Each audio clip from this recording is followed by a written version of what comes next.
The first step to getting your business in front of 200 million people on Pinterest is to set up a Pinterest business account.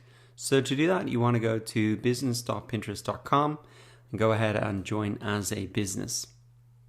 Now in here, you can put in your business name or set up a Pinterest profile for your personal brand. Now I do want to say that if you do already have a personal Pinterest account and you want to use Pinterest as a personal brand, all you have to do instead of setting up a new profile is to go into your Pinterest profile, and then in settings you can convert it to a business profile. Now the reason that you want to set up a business profile either for a company or for a personal brand is because the business Pinterest profile will give you Pinterest analytics, and it'll also enable you to advertise directly on Pinterest if you want. So all you need to do is go ahead and fill out the details.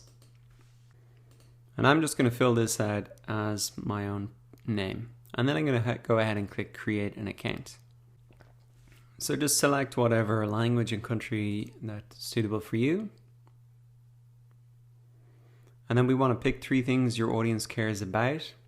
So I can say for me, education,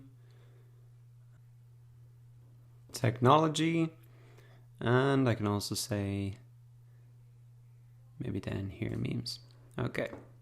Or inspirational quotes, maybe better. And now we've created our Pinterest business account. If we come into our profile here, we can see it is pretty bare at the moment. But that's really the first step to getting set up on Pinterest. So go ahead, go to pinterest.business.com and create your Pinterest account for your business.